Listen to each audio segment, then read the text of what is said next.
আসসালামু আলাইকুম প্রিয় জাতীয় বিশ্ববিদ্যালয় ভর্তি পরীক্ষার্থীরা, রিসেন্টলি তোমরা তোমাদের পরীক্ষাটা শেষ করেছো এবং প্রত্যেকটা শিক্ষার্থী এই পরীক্ষা রিলেটেড ভর্তি পরীক্ষায় কিভাবে সিলেকশন হবে, কিভাবে আমরা একটা কলেজ পাবো, কিভাবে পছন্দের সাবজেক্ট পাবো, এই রিলেটেড আমাদেরকে প্রচুর পরিমাণে মেসেজ করছো। বিশেষ করে আমাদের হেল্পলাইনে যে আছে আশিক তো একবারে টোটালি বলতেছে যে এই বিষয়গুলো নিয়ে প্রচুর পরিমাণে মেসেজ আসতেছে যে আমাদের ভর্তি পরীক্ষার পর আমরা যে 35 বা 35+ নাম্বার পাবো এবং নাম্বার পাওয়ার সাথে সাথে আমি যে পছন্দের কলেজ বা আমি একটা কলেজ পেয়ে যাবো এরকম কোনো নিশ্চয়তা নেই। কারণ কি, আমরা এর আগের বছরে অনেকবার দেখেছি যে জাতীয় বিশ্ববিদ্যালয় কর্তৃপক্ষ তারা রেজাল্ট কয়েক ধাপে প্রকাশ করে। তো প্রথম ধাপেই পাশ করার সাথে সাথে যদি একটা কলেজ পেয়ে যেত একজন, তাহলে কিন্তু কয়েক ধাপে রেজাল্ট প্রকাশ করার কোনো প্রয়োজন ছিল না। অর্থাৎ আমি 35+ নাম্বার পেলেই যে একটা পছন্দের কলেজ পেয়ে যাবো এইরকম নিশ্চয়তা জাতীয় বিশ্ববিদ্যালয় কর্তৃপক্ষ আমাকে দিতে পারবে না। আমি যদি ওই লিস্টে থাকি তাহলে হয়তো বা আমি ওই কলেজটা পেতে পারি, আর যদি লিস্টে না থাকি তাহলে আমি পেতে পারি না।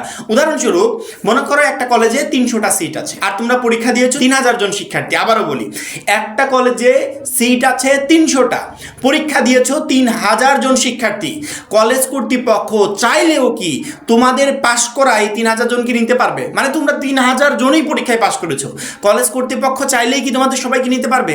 নিতে পারবে না। কারণ কি, ওদের সিটই তো 300, তোমাদের 3000 জনকে কিভাবে নিবে? তার মানে আমি পাশ করেও ওই কলেজে আমি ভর্তি হতে পারবো না।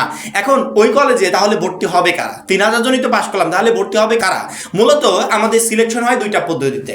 এক হচ্ছে আমি এসএসসি এবং এইচএসসিতে যে জিপিএ পেয়েছি ওই জিপিএর উপর থেকে আমার 100 মার্ক থাকবে, আর 100 হচ্ছে আমি যে এমসিকিউ পদ্ধতিতে ভর্তি পরীক্ষা দিলাম এটার উপর ডিপেন্ড করে। এর ভিতর থেকে এই এমসিকিউ পদ্ধতিতে ভর্তি পরীক্ষা দিলাম, এর উপর থেকে আমি কত নাম্বার পেলাম এবং জিপিএর উপর থেকে আমি কত নাম্বার পেলাম, এই দুইটা নাম্বার অর্থাৎ 200 নাম্বার আমার কাউন্ট হবে। এই 200 নাম্বারের ভিতর থেকে যে সমস্ত শিক্ষার্থীরা প্রথম সারির দিকে থাকবে, অর্থাৎ ওই কলেজে পাশ করা, ওই কলেজে পরীক্ষা দেওয়া 3000 জন শিক্ষার্থীর ভিতর প্রথম সারির দিকে যে 300 জন থাকবে ওই 300 জনকেই মূলত ওই কলেজের জন্য সিলেক্ট করা হবে। আর তোমাদের সিলেকশন মূলত এইভাবে হবে। এই বিষয়ে প্রচুর পরিমাণে প্রশ্ন করছিলে, তবে চিন্তা করার কোনো কারণ নাই। অনেকে বলতে পারো ভাইয়া তাহলে পাশ করেও তো কোনো লাভ নাই। চিন্তা করার কোনো কারণ নাই, কারণ হচ্ছে জাতীয় বিশ্ববিদ্যালয় কর্তৃপক্ষ কয়েক ধাপে সিলেকশন করে থাকে। একটা শিক্ষার্থীর যদি প্রথম ধাপে তার পছন্দের কলেজটা না আসে কিন্তু সে পাশ করেছে, তাহলে তার দ্বিতীয় ধাপে হবে, দ্বিতীয় ধাপে না হলে তৃতীয় ধাপে হবে।